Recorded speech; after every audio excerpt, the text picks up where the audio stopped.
Bargioni, or good evening. My name is Steve Hendricks, and I am a missionary engineer currently serving in Kirawani, Tanzania to help build the school Tumaini, also known as Hope Evangelistic Pre and Primary School. And I'm working with Blessed to Bless You Ministries, but I'm a member of Malden United Methodist Church, and just wanted to share the story of what we're going to do. We were planning to do this live at the church in person, and of course COVID-19 happened, and so we've made different arrangements, and I'm trying my first Facebook Live presentation, so please take it easy on me with all the things that may go wrong. Just in the planning of this, there's been a lot. But as we do this, I've learned one thing. There's a very long lead time between when I do something at my computer and when you see it on yours or on your website or something like that. And that long lead time is going to make it very disconjointed, maybe for our question and answer session. So instead of the normal shooting questions to me throughout, I'm going to ask you to hold your questions towards the end. When we get to the very end of the presentation, I'm going to show a video of our choir at the school singing a song, and I'll tell you before that to come in and start asking your questions via the Facebook comment section. However, if you're watching a watch party somebody else set up of this video, or you're watching on my website, I won't see the comments you make because I'll be watching the one from my specific Facebook Live site. I know it's very confusing which ones get comments you can see and which ones you don't. So in that case, I'm going to also give you my phone number so you can text questions in during that video as well. So without any further ado, let's get started.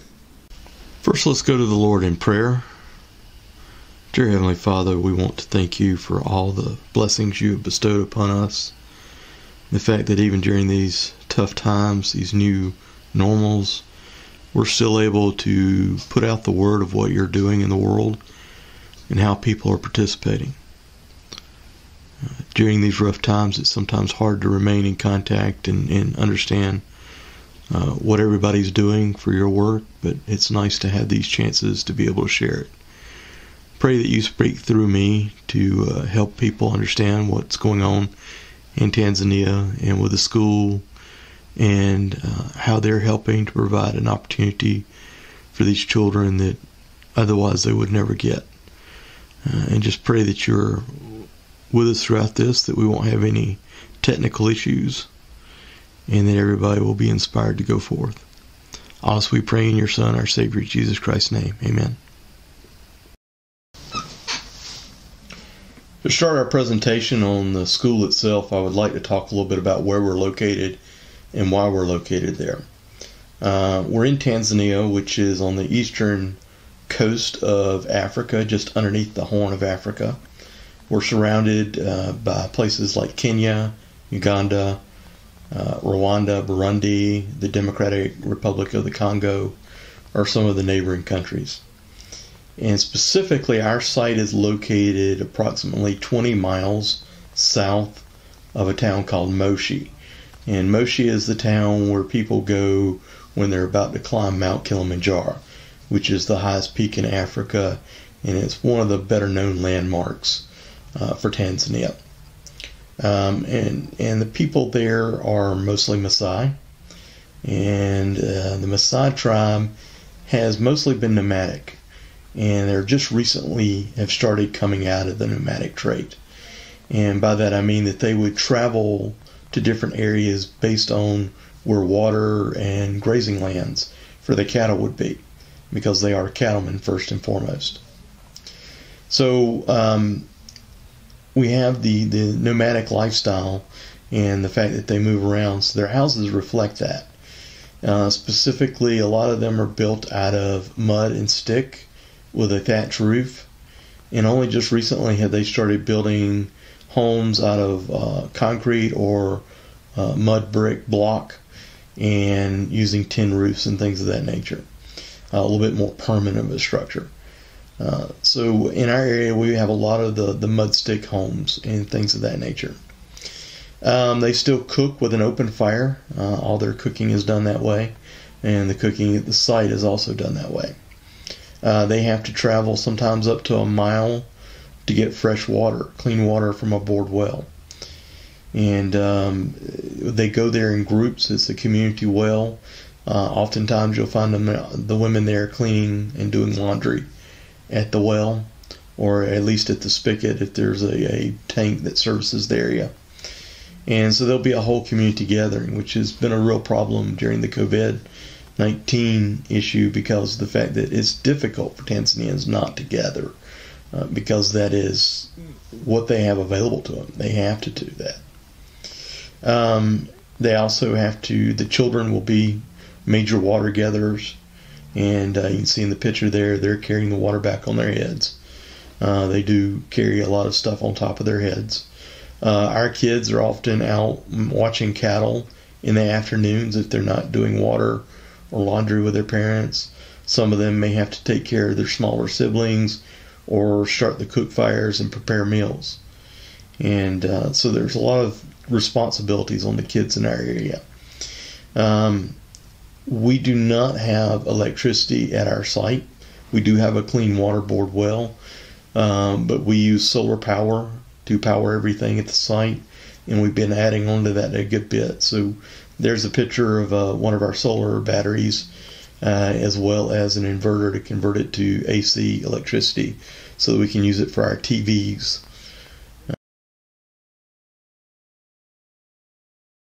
So as our slides transition, the first one of the pictures you'll see in this section is our top students for one of the classes, and that specifically is our Standard 2 class this year. And those are the top students for a monthly test.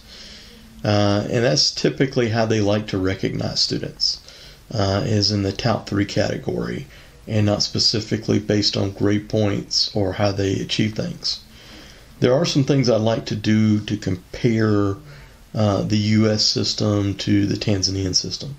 And by say U.S. system, it's kind of my adopting of the U.S. grade system because that's what I'm familiar with. In Tanzania, a passing grade is 20%. And that is not just per subject. That is, if you have a cumulative of across all your subjects average of 20%, then you pass. And that passed for the entire school year. Whereas our system we like to use at our school is 60%, and we judge it on individual subject matters. So there's a big difference in how schools are done. In addition, elementary schools or their primary schools are taught in Swahili, which is their language throughout the country, even though they have about 200 tribal dialects, and most of the kids learn that one first. And then they go to school and learn Swahili or Kiswahili. And the problem is that when they go to secondary school or their high school, they have to switch to English. And many of them have never taken an English course before getting there. So it's a big struggle for them. So our school is taught in English from the start, and we have Kiswahili classes that they take as well. But the main language at the school is English to help prepare them better for secondary school. We use a lot of different resources to try and help boost those grades up. We don't just simply say you've got to do 60% and be done with it. We look at a lot of different ways we can add educational value to our school. One of those ways is through the use of TV programs and things like Akili and Me, which is a Tanzanian educational cartoon. I liken it something to Schoolhouse Rocks from my era, at least. And we use the TVs to show those type videos to the kids, especially the preschool age kids, because they work a lot on lettering and learning their alphabet and the different sounds. But also we use them to read books to the kids from overseas. We have people in the States do that. We'll talk a little bit more about that when we get into ways you can participate. But I do want to give a quick shout out to a group that has done some amazing work for me. Teen Leadership Project out of Pennsylvania. They have been preparing videos across a wide range of things, including reading to the kids, things like singing and how to play instruments, how to properly prepare themselves for sports and play different sports. So it's a wide variety of things they've offered, and it's really great because it helps open up and broaden the kids' horizons instead of just the small amount that they get exposed to normally. So they get exposed to other areas, animals, things they wouldn't normally get to see. They get to see through the videos and experience. So they're constantly taking basically a virtual field trip. We also use some games to help increase our educational power there, and things like Scrabble or Boggle are some of the games we play. We also have competitions, spelling competitions, and mathematics competitions. And we use a lot of different types of techniques to give tactile experiences to these learning experiences. Things like having bottle caps around so that they can physically count them out, put them into the ones, tens, hundreds columns, and things of that nature so that they can get more different experiences for how to work things. We also use PowerPoint to create some slide presentations. One we created last year was on money, where we show the different denominations of money and how they equal each other so that they understand that 5 coins that may represent 100 shillings are going to be equal to 1 coin that equals 500 shillings. And that's something that's difficult sometimes for children to understand. They see more coins, they obviously think that's worth more. And so we work on that experience. But then we turn around and do a shop exercise where they have to count out money and be able to make change and things of that nature to try and help them with the experience. One of the questions I get asked a lot is, are we a Christian school? We've got evangelistic in the title, but that doesn't always mean a lot. A lot of people like to throw those type titles around. But at the heart, they don't really do any type of Christian activities at the schools or at the groups. We do. We have daily devotionals every single morning where they have basically a mini worship service. They sing songs of worship and praise. They pray, and then they get a Bible story that they work through. And we actually use that also for educational purposes. The older students come to the younger students in preschool, and they read the Bible stories to them.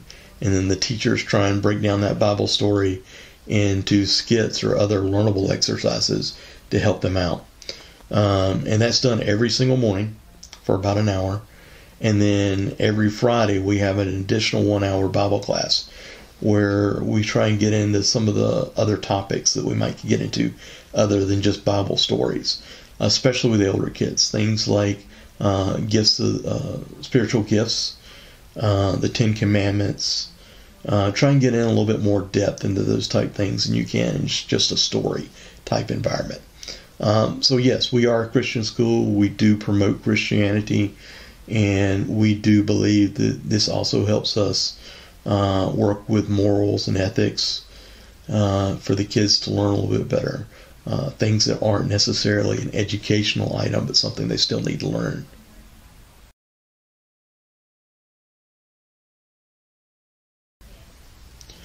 Also want to talk a little bit about educational support. I mentioned a little bit as far as the things we do in the classroom to try and boost our educational system. But there are some things you can also do to help the students and to make them better students, but also help them with their lives. In Tanzania, it's common for most of the schools have little to no playground equipment. They may have an old tattered ball or something like that. We've been increasing our playground equipment since I got there, and I would like to take this moment to thank the Malden United Methodist Men's Fellowship because they've been contributing 2 years in a row 2 or 3 pieces of playground equipment. And as the school has been closed for COVID, we actually installed 2 towers and another swing set. And so that gives the kids a lot more items they can play with and be able to enjoy and entertain themselves. But of course, recess and time away from the classroom is important to the educational process. And we want to make sure that system is just as good as what we're doing inside the classrooms. So that's one thing we do as far as an educational support. Additionally, we offer meals. We do 2 meals a day with the kids just to make sure they're eating healthy. They get a cup of porridge typically in the morning hours, and then in the afternoon they get a full lunch, and we have a rotating lunch schedule about what it is every day. Like most Tanzanians that are in the rural areas, there's very little meat in their diet, and we don't really change that. We still do a lot of the beans and rice, ugali and beans, and then there's a corn and bean mashup that they like as well. Matter of fact, that's typically one of the kids' favorites. One other thing we like to do at our school is, because we have kids coming from as far as 5 miles away, we have a van to transport the kids back and forth to school. With most schools in Tanzania, the kids have to walk to school every morning and walk back in the afternoons. And they may come as far as 1 or 2 miles away. Ours is a little bit further reaching because we are a private school teaching English medium. And so we get a lot of kids from other towns wanting to come to our school as well, which helps us with the financial part of it, because of the fact that one of the towns that we pull kids from is near a sugar plantation, and a lot of the parents work there, so they have steady salaries. They can help pay tuition for their kids, which helps offset some of the overall cost of operating the school. We operate on a system of, if you can pay tuition, you pay tuition. If you can't pay tuition, you come anyway.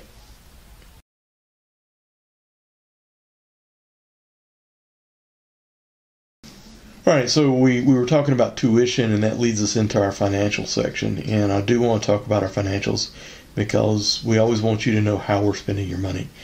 And we try to do our best to make sure that we're spending it on the things that need to be spent on. For example, we spend 46% of our budget on education right now. This includes salaries, classroom materials, student books. We're probably one of the only private schools in the area, in the region, that actually has one book per child for all the standard classes. Most of the classes, Tanzania, they have one book for the teacher, and that's about it. There are no books for the students as well. So we do have a textbook for each subject for each child. We're real proud of that. Vehicles at 18%, and that includes a recent repair bill. Meals at 24%. Those might go up next year because of the fact that the locust swarms in East Africa have devoured a lot of croplands. So we expect to see some of our food prices go up next year. Facilities include our 2 day guard, day and night guard, and we're required to have those. It's a Tanzania thing. They always have to have guard. They're not really there to guard against people coming in to steal anything. They're more there to keep goats and cattle that people are hurting from going inside our buildings or getting around on our playground and doing damage. That's the main purpose of the guards. But it is a Tanzanian thing. You pretty much have to have them. And so that their salaries are included there in facilities, as is the lady who cleans our buildings. When school is in, she comes in and cleans every single day that school meets, and as well as cleaning the latrines and in the individual classrooms. We also like to keep track of how we're doing income-wise. And when we first opened the school, got officially certified in 2018, our income by source was running around 75 to 80% U.S. And last year it got a little bit better, and then this year through March we were at 53% U.S., 47% Tanzanian sources. And that's that tuition we talk about. Those kids who can pay, who are from an area where people have more of a job than, say, are just herding cattle or growing crops, that have a regular source of income and paying a tuition for us. That's where that 47% comes from. We also try and get donations in Tanzania to our school as well. So that's all those type things go into that 47%. So I'm real proud of the fact that we are not a school in which we're funding everything every step of the way. We do fund the capital expenses completely, but in the operating budget, we're trying our best to get it so that Tanzania has a real stake in the school, a real ownership, and are participating in funding it.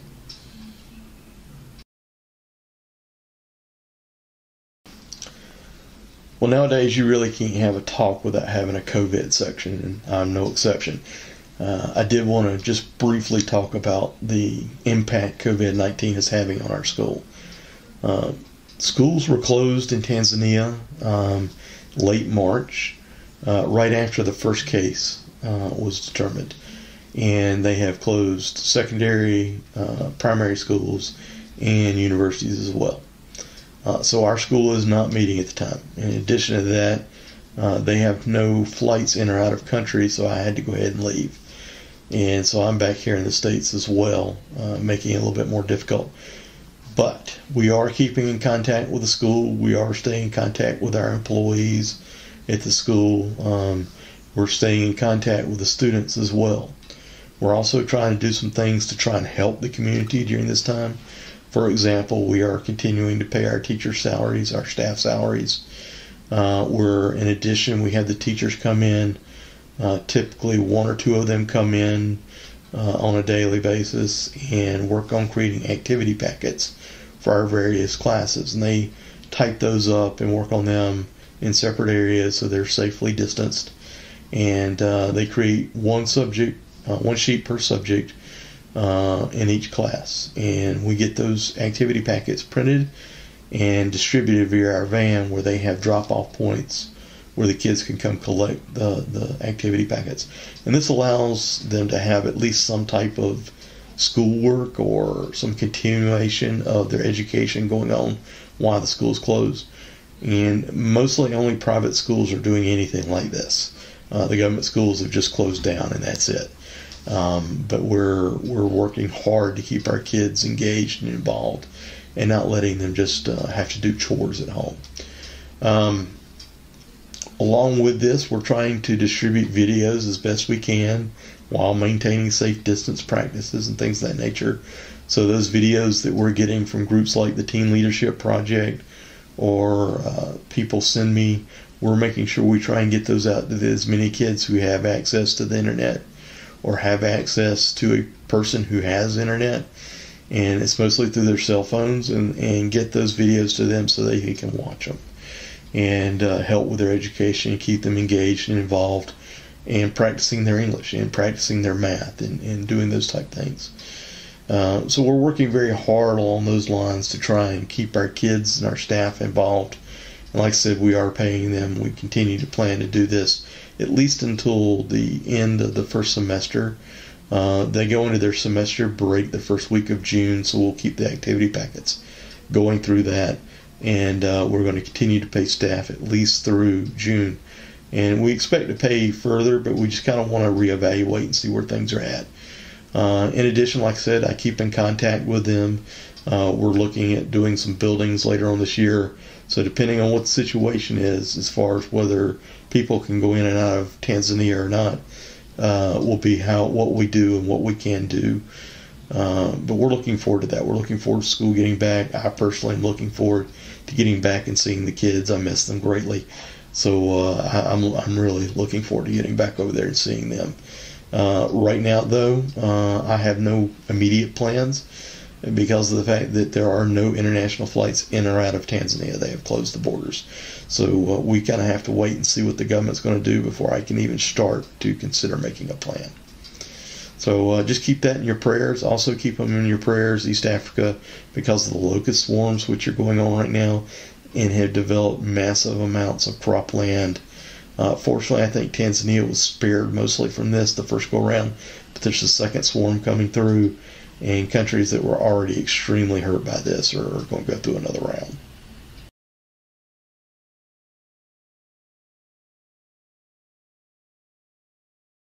And talking about our future plans, let's discuss what we have in scope of work for what we want to do in the future. We are a certified school. We got certified late 2017, and I have had 3 years now. So we're adding a class every single year. So our school buildings right now, we have three classroom buildings, and each of those classroom buildings has 2 classrooms in it. So we have 3 standard grades and 3 preschool grades. So we're maxed out at our current location, at our current buildings. And next year we need to add standard 4, and then so on and so forth. till we get to Standard 7. So we are going to need a lot more classrooms. And next year we hope to build a new classroom building as well as a new office building. We don't have an office on site for the staff, but we would like to build one because we need a place to store the standardized test, which happens after grade 4. And the government has certain regulations about how that happens because they send a military guard with those tests. And so we need to make sure that we're prepared for that, that the storage is correct. So those are the two buildings we wanted to build this year. We have the plans, we have the contractor's pricing, we have the contractor ready to go, and we're ready to sign contracts and do all that. However, COVID-19 happened, so we're kind of in a holding pattern. Though we have met with Hearing Country, we've met and discussed what we're going to do with all the various scenarios we could possibly think about, whether school opens up and I can't go back, whether school doesn't open up for the rest of the year, whatever those type things happen. We've got plans in place and what we're going to do, and we're hoping to move forward. In addition to that, next year we're wanting to do a dining hall facility, and the dining hall we're hoping to build is going to be kind of an open concept and just provide some good seating and cover for the kids during rain season.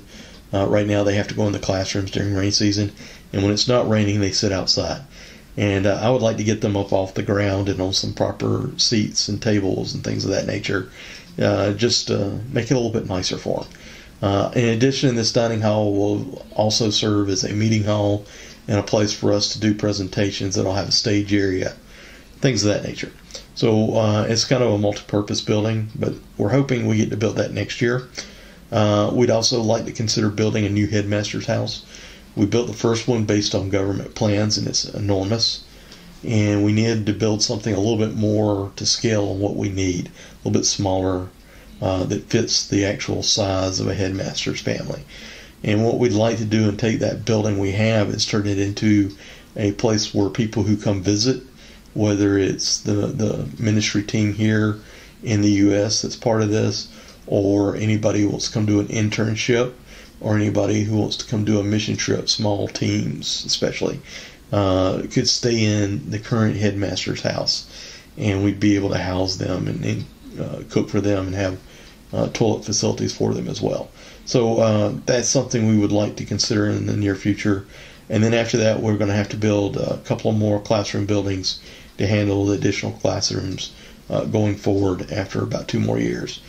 And if possible, even build a small workshop that we can do some welding, recycling plastics, basic repairs on the facilities there on site. Start hopefully to build our own desks and tables, because those are kind of expensive. So we'd like to be able to build those and hopefully help some folks there locally earn some income as well doing that, as opposed to having to go to the bigger cities and purchase everything and bring it out. Right now, our cost estimates that we have are running anywhere from about $14,500 to $17,000, and the $14,500 was for the smaller buildings. So we're looking at about $17,000 for the majority of our buildings. And while we have some of the money we need to build the immediate future needs, some of those long-term plans we are currently looking to try and create some fundraisers for them, or hopefully seek out funding for them. So that's where we're standing on our future building plans.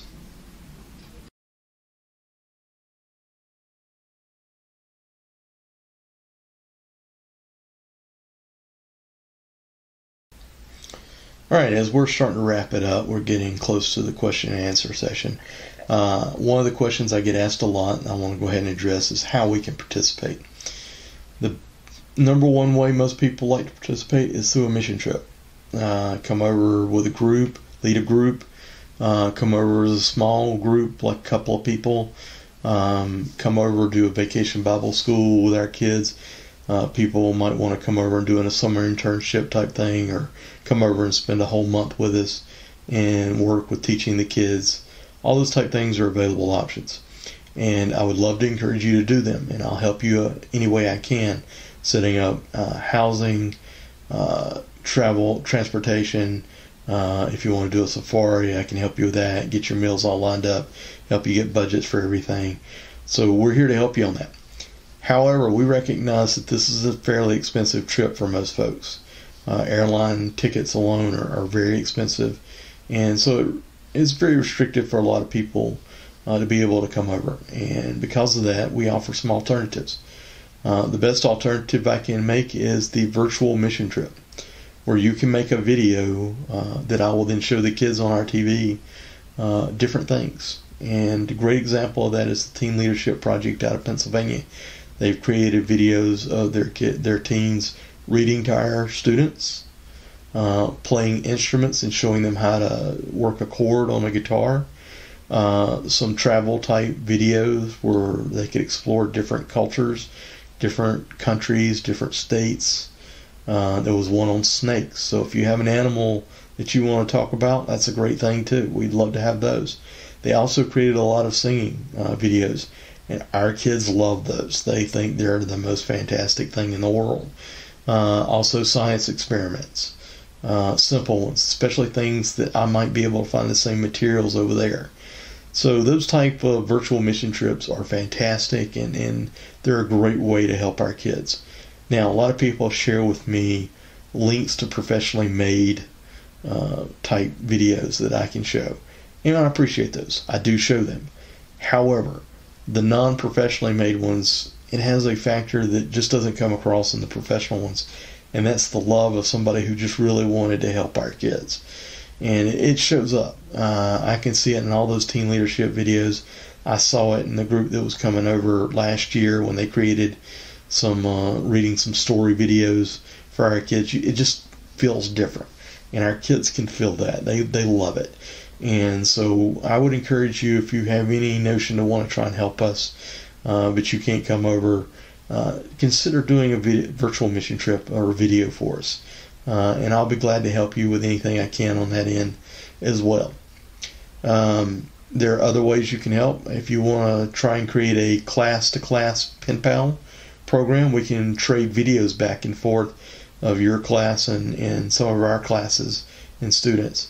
I would prefer not to do student-to-student pen pal type programs because I'm the only one there, and as far as American, and so it would really short tax me if I have 130 kids. I've got to keep up sending back and forth letters to their pen pals in the States. So I try and do just classes, but I would love to do that if you want to set one up with your class or team group or anything like that. In addition, there's always the availability of helping us with funding.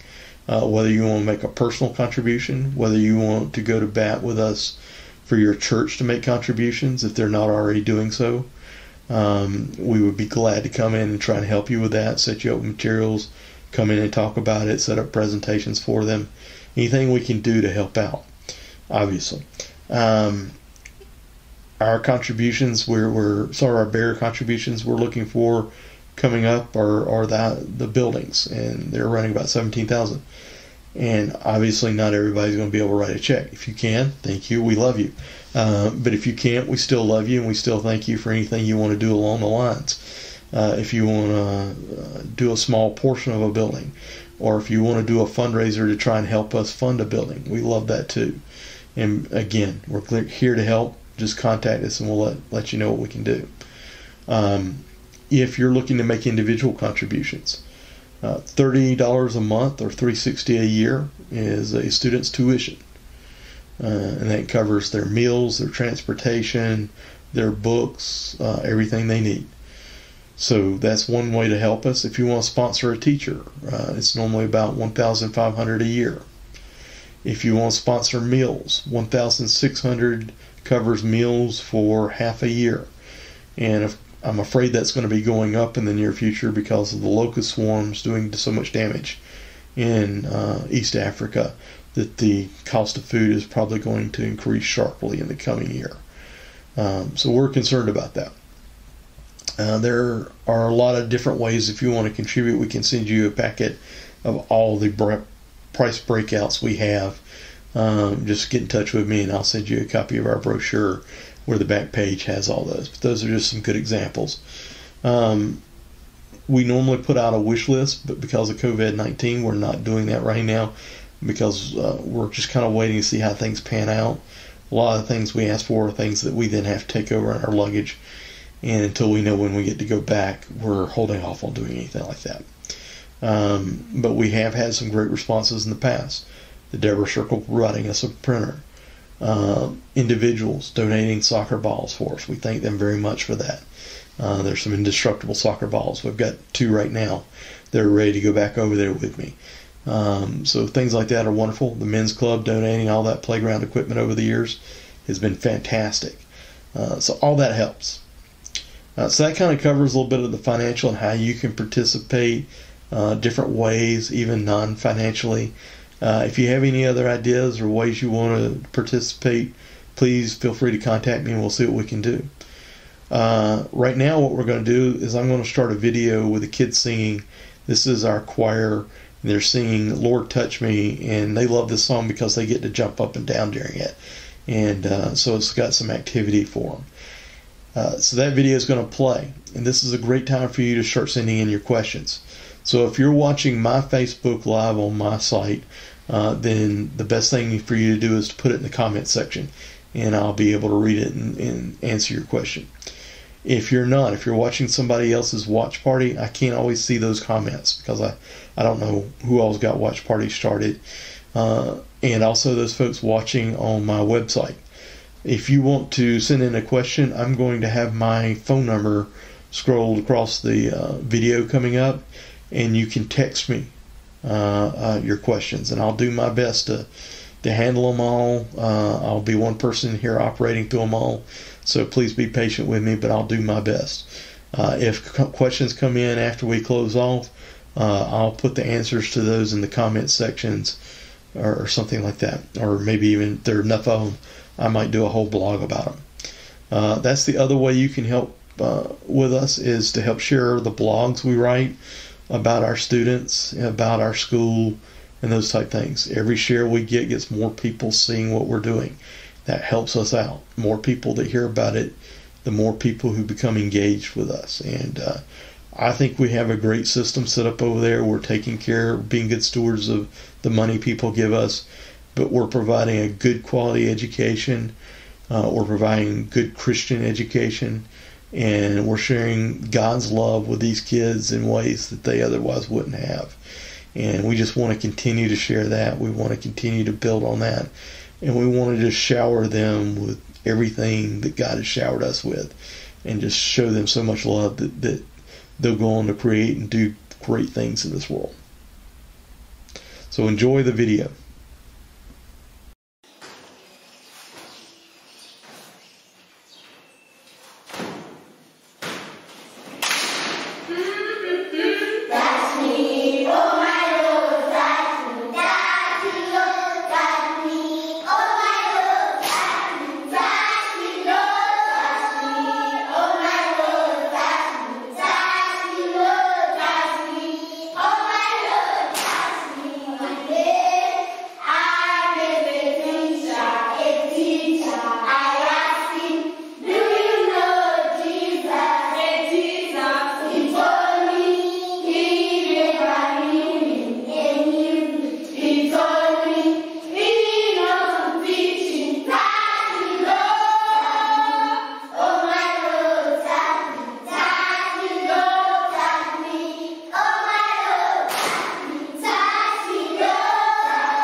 haven't seen any actual questions come in. I'm going to take a look back over here.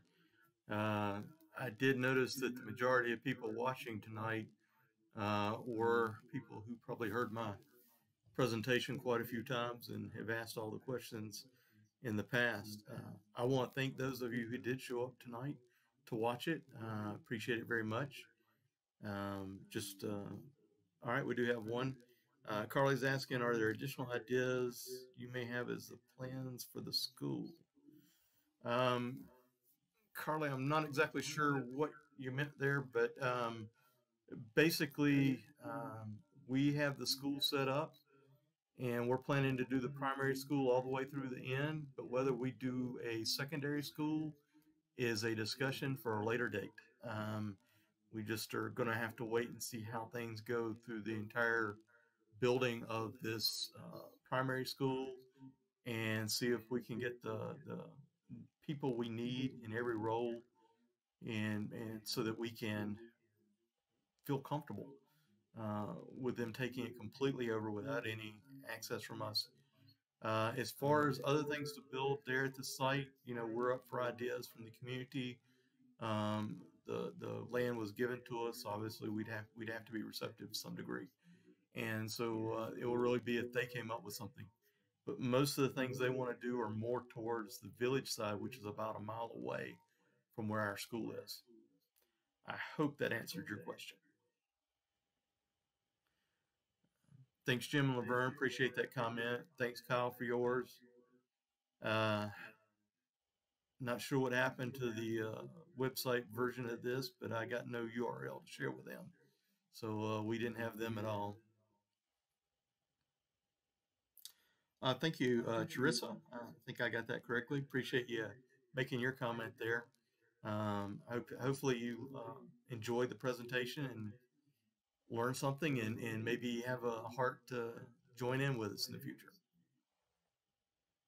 All right, I'm going to call it. I don't see any more comments coming in, so I'm going to let all y'all get back to your lives, and I do really appreciate all of you checking in with me. Hey, Bert, how are you? Thank you, John.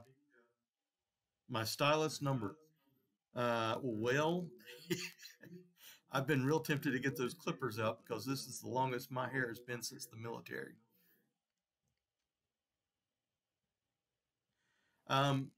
I shared quite a few with the men's club on their Realm page, Jan. Excuse me, their Realm email system with the men's club, but I can send some specific ones to you. I just showed one here on the site. So yeah, I'll send you a group of photos from what we have right now. I do know that it has continued to flood there, rains unusual, and so they're concerned about getting back out there to finish the job. Kyle has huge hair right now. Yeah, baby. That's what I'm talking about.